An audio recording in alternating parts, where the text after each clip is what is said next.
नमस्कार, मैं हूं संजय कुमार और आप जानते हैं कि लगातार हम जो है आंगनबाड़ी विभाग के ऊपर आवाज को जो है बुलंद कर रहे हैं। चाहे वह पोषाहार की मामला हो, चाहे रिश्वत की मामला हो, चाहे सीडीपीओ सुपरवाइजर या फिर एलएस जो कमीशन लेता है उसका मामला हो, या फिर चाहे आईसीडीएस विभाग में जितनी सारी कमी है या जितना जुल्म जो है आंगनबाड़ी सेविका सहायिका के ऊपर होती है, उन सारे चीज़ों को हम जो है लगातार आपके सामने दिखाते हैं। लेकिन मामला क्या होता है? मामला वही होता है जो सरकार की नीति होती है, और हम लगातार सरकार की नीतियों पर जो है बातें करते हैं।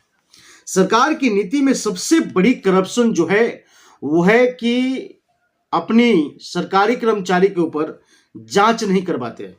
जैसे सीडीपीओ हुआ, एलएस हुआ या डीपीओ हुआ, ये सभी जो आंगनबाड़ी विभाग में जो लूटते हैं, करप्शन करते हैं, इसका सबसे बड़ा श्रेय अगर हम बताएंगे तो ये आदरणीय मुख्यमंत्री नीतीश कुमार के ऊपर जाते हैं, क्योंकि नीतीश कुमार के सरकार है और नीतीश कुमार की सरकार में पूरी व्यवस्था जो है वो रिश्वतखोरी की है।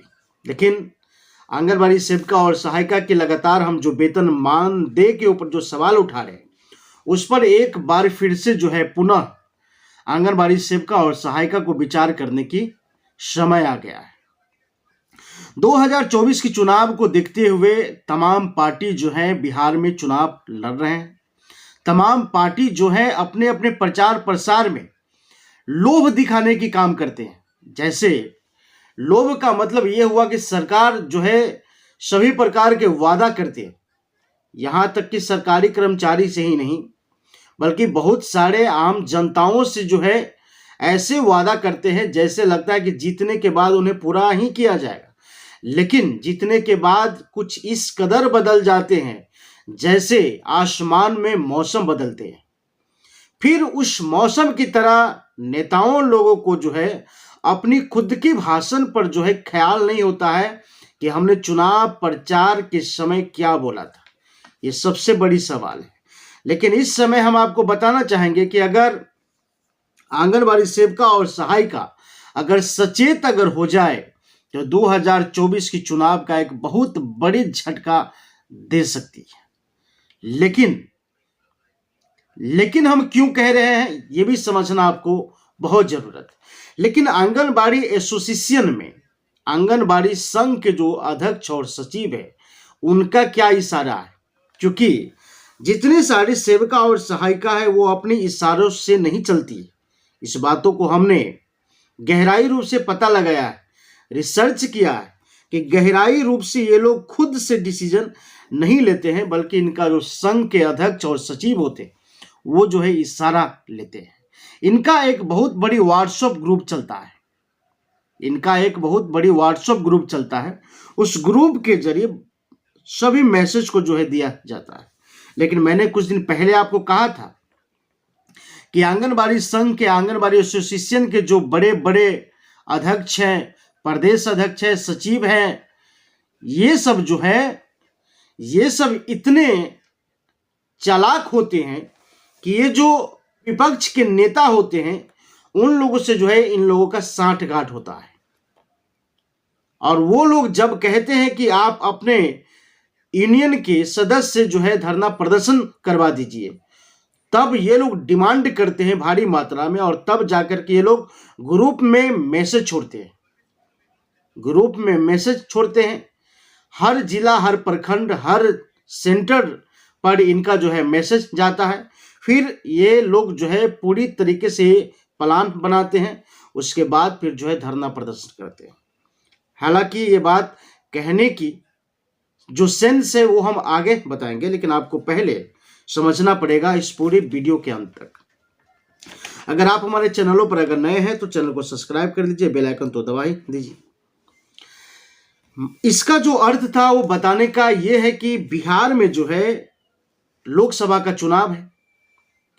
बिहार में ही नहीं बल्कि पूरे भारत में जो है लोकसभा का चुनाव है, और 24 की चुनाव एक बहुत बड़ी तगड़ा चुनाव है। 24 के बाद का जो चुनावी हालात होगा वो बहुत ही दयनीय स्थिति होगा। अनुमान ये लगाया जा रहा है कि 24 के चुनाव के बाद लोकसभा का चुनाव भारत में होगा ही नहीं। लेकिन अगर होगा या ना होगा इस पर तो हम बाद में देख लेंगे। लेकिन लोकसभा चुनाव लड़ने के लिए हमारे देश की प्रधानमंत्री आदरणीय नरेंद्र मोदी जी बिहार में आ रहे हैं। बिहार के बेतिया में आ रहे हैं। बेतिया के चंपारण लोकसभा क्षेत्र से जो है चुनाव लड़ेंगे, ऐसा सूत्रों के द्वारा बताया जाता है। लेकिन हकीकत कितनी है ये भी तो अब तक सामने नहीं आया है। लेकिन उनका जो केंद्रीय समिति है उन्होंने ये फाइनल कर दिया है डेट कि 27 जनवरी को जो है बेतिया के चंपारण में जो है आदरणीय प्रधानमंत्री जी आ रहे हैं। उसमें एक सबसे बड़ा मौका है आंगनवाड़ी सेविका और सहायिका को कि वो जो है अपनी पूरी संगठन के साथ प्रधानमंत्री के समक्ष अपनी मांगों को जो है रख सकते हैं। अपनी मांग को लेकर के प्रधानमंत्री के समक्ष रखे ताकि उन्होंने 2024 को चुनाव को देखते हुए स्वीकार करने पर मजबूर हो जाए। अगर इस प्रकार की मामला, अगर इस प्रकार की बात को अगर सेविका और सहायिका अगर प्रधानमंत्री के समक्ष अगर नहीं रखती हैं तो उनके हाथ से एक बहुत बड़ी मौका जा सकता है। क्योंकि 2024 की चुनाव भी है। फिलहाल कुछ महीने पहले आंगनबाड़ी सेविका सहायिका ने धरना प्रदर्शन की थी। दूसरी बात यह है कि नीतीश कुमार ने वेतन मानदेय किया है। हालांकि नीतीश कुमार वेतन में वृद्धि जो ही करे लेकिन किया तो है। एक बहुत बड़ी ये भी सवाल उठता है। दूसरी बात है कि आदरणीय प्रधानमंत्री को बिहार से चुनाव लड़ना ये भी एक बहुत बड़ी सौभाग्य है। दूसरी बात है कि 2024 का चुनाव सामने, 2024 का चुनाव सामने सर पे है। अगर आंगनबाड़ी सेविका और सहायिका अगर चाहती है कि अपने आप को अगर सरकारी कर्मचारी घोषित करे सरकार, दूसरी बात कि उनका वेतन अगर मानदेय हो, तीसरा अगर इसमें करप्शन अगर समाप्त हो, तो सबसे पहले उन्हें पूरी संगठन से बात करनी चाहिए। पूरी संगठन को समझा करके और जिस तरीके से पीछे 2-3 महीने पहले जो धरना प्रदर्शन हुआ था उसी प्रकार से आदरणीय प्रधानमंत्री की जनसभा के प्रोग्राम में जाकर अपनी बातों को जो है रखे प्रधानमंत्री के साथ में एकदम बिल्कुल पूर्ण शांति तरीके से, और जाकर के अपनी बातों को रखे और कहे कि जो सेविका और सहायिका की जो बिहार में हाल है उस पर आदरणीय प्रधानमंत्री जी ध्यान देते हुए वेतन मानदेय और सरकारी कर्मचारी घोषित करने की इन्हें कोशिश किया जाए।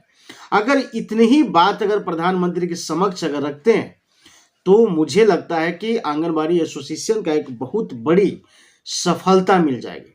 लेकिन आंगनबाड़ी सेविका और सहायिका चाहती क्या है ये उन्हीं को डिसाइड करना है। हालांकि हमने बहुत सारे एपिसोड उस पर तैयार किया है और बताया कि शांतिपूर्ण तरीके से अगर प्रधानमंत्री से अगर बिहार के सेविका सहायिका अगर मानदेय पर या सरकारी कर्मचारी पर अगर विचार किया जाए, अगर उनके समक्ष ये बातें रखी जाए तो एक बहुत बड़ी उपलब्धि जो है मिल सकता है।